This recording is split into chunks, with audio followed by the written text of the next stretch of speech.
Kita sudah mendengar tadi sebelum jeda apa yang menjadi perhatian khusus disampaikan oleh Mbak Titi adanya akuntabilitas dana kampanye. Nah di segmen terakhir ini juga kami berikan kesempatan kepada para perwakilan, para jubir dari masing-masing capres-cawapres untuk bisa memberikan pernyataan penutup dan juga mungkin komitmennya untuk bisa menjaga akuntabilitas dana kampanye ini. Dari Bang Nahra terlebih dahulu. Ya, biaya kampanye untuk kali ini hampir 300 triliun ya. Kalau digabung antara Pilpres, Pileg, kemudian caleg-caleg yang...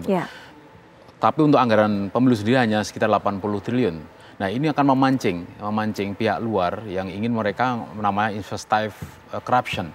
Mereka akan mendatangi paslon-paslon kemungkinan ya yang bisa mereka dekati, kemudian mereka akan investasi untuk korupsi di waktu yang akan datang. Ini sangat berbahaya. Oleh karena itu Pak Anies sudah pesen banget, pokoknya kita tidak boleh terlibat dalam hal itu dan kita tidak memiliki pengalaman dalam hal seperti itu. Oleh karena itu segera kalau informasi dari PPATK ini memang benar, segera buktikan, kemudian jangan sampai nanti yang terpilih presiden itu adalah ya sosok yang ternyata terlibat dalam ilegal tambang ini. Sangat berbahaya. Karena itu pemilu dari pemilu kita itu indeks prestasi, indeks persepsi korupsi kita itu sekarang hanya 34 loh.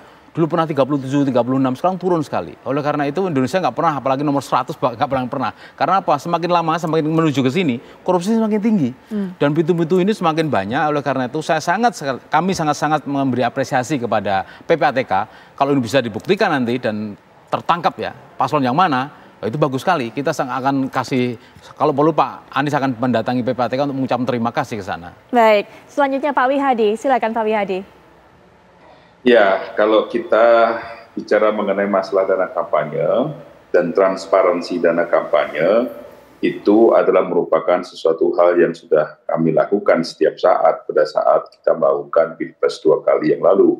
Dan saya kira mengenai masalah transparansi ini adalah merupakan komitmen daripada Partai Gerindra dan juga Koalisi Indonesia Maju bahwa kita akan melakukan transparansi dalam permasalahan ini. Jadi saya kira termasuk kepada permasalahan sumbangan-sumbangan yang memang diberikan kepada para simpatisan. Namun dalam hal ini bahwa kita harus garisbawahi bahwa apa yang disampaikan oleh PPATK kita apresiasi. Namun dalam hal ini PPATK juga mesti harus memproses ini dalam pengertian prosesnya adalah dengan penegakan hukum. Dan penegak hukum siapa dengan APH, siapa kaitannya ini ada masalah apa dengan APH. Dan kemudian tentunya laporan itu disampaikan kepada lembaga yang berwenang dalam permasalahan pemilu, yaitu KPU dan Bawaslu. Jadi saya kira dalam hal ini sebenarnya tidak perlu kita berpolemik dan kita mesti harus menyatakan seperti ini dan menambah sesuatu isu yang baru, tetapi PPATK karena dia adalah pusat analisa keuangan, maka tentunya mempunyai analisa-analisa yang bisa diberikan kepada lembaga-lembaga yang memang berkepentingan dalam pemilu ini. Tapi bagaimanapun juga, kita harus berterima kasih bahwa ini adalah merupakan suatu warning buat kita semuanya, bahwa ada hal yang mesti harus dicermati terhadap permasalahan sumbangan-sumbangan yang diberikan kepada koalisi-koalisi ini. Saya kira tidak hanya koalisi kami, koalisi nomor 1, nomor 2, dan nomor 3, tentunya terbuka terhadap permasalahan sumbangan ini. Kami dalam hal ini, PPATK juga bisa memberikan masukan-masukan kepada penegakan hukum, di mana permasalahan-permasalahan daripada dana-dana kampanye ini bisa lebih transparan. Dan saya kira bagaimanapun juga setelah ini kita juga akan diaudit oleh akuntan publik. Jadi saya kira disitulah bahwa transparansi itu akan terlihat bahwa dengan adanya audit dengan akuntan publik. Jadi saya kira hal tersebut juga bukan hanya sekali, kita sudah melakukan ini mungkin ketiga kalinya dengan koalisi yang berbeda. Baik Pak Wihadi. Selanjutnya penutup juga dari Mas Awi. Silakan Mas Awi. Ya, komitmen kami untuk menciptakan pemerintahan yang bersih tentu dimulai dari proses masa kampanye ini. Bahwa kami secara terbuka mengundang partisipasi publik yang peduli terhadap pasangan 03, Pak Ganjar, Pak Mahfud. Kita mengundang mereka itu turut serta membantu melalui donasi yang kami buka gotongroyongrakyat.id. Dan apabila ada orang yang menyumbang, tentu kami tidak menolak.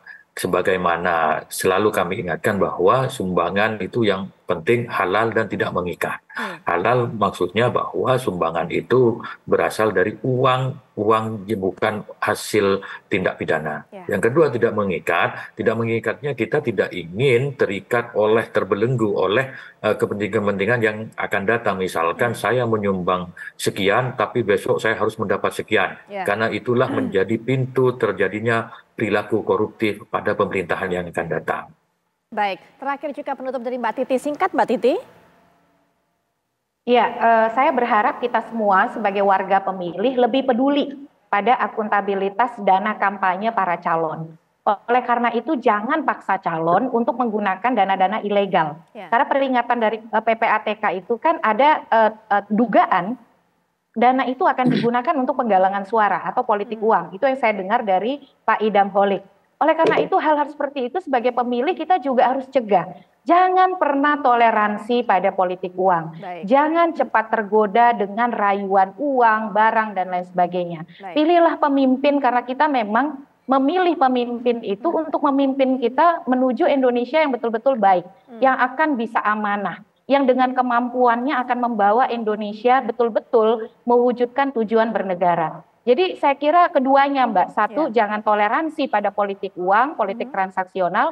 Yang kedua sebagai warga ayo kita lebih awasi laporan dana kampanye dan pengeluaran calon supaya calon pun betul-betul ingin menjaga diri karena dia diawasi oleh rakyat, oleh media dan semua pihak yang ingin pemilunya berjalan jujur dan adil. Begitu Mbak. Mbak Titi Anggreni terima kasih, sebelumnya Mas Ahmad Baidowi terima kasih, Pak Wihadiwianto terima kasih, Bang Mustafa Nara juga terima kasih sudah terlibat dalam perbincangan ini. Kita akan terus tunggu nanti bagaimana kelanjutan dari apa yang diumumkan oleh PPATK dan juga tindak lanjutnya. Dan juga pemirsa, ini juga menjadi salah satu hal yang kita sama-sama waspadai dan juga sama-sama kita concern. Nah, kami akan terus kabarkan hal-hal mengenai pemilu 2024 karena kami kabarkan Anda putuskan. Sesaat lagi rekan kami Ken juga akan mengajak Anda untuk bisa menikmati informasi atau juga kabar-kabar penting lainnya. Silakan Ken. Ya Putri Viola, betul sekali pemirsa, kalau tadi sudah membahas dinamika jelang pemilu, sekarang saya akan ajak Anda untuk melihat bagaimana kondisi jelang libur Natal dan juga Tahun Baru. Karena yang perlu juga menjadi perhatian ini adalah kondisi di Indonesia dengan angka peningkatan COVID-19 dan selain itu kami juga akan menghadirkan untuk Anda informasi dari sebuah video yang memperlihatkan dua wanita warga negara asing yang mengamuk di sebuah salon perawatan kuku di Seminyak Kabupaten Badung, Bali yang kemudian viral di media sosial. Selengkapnya sesaat lagi.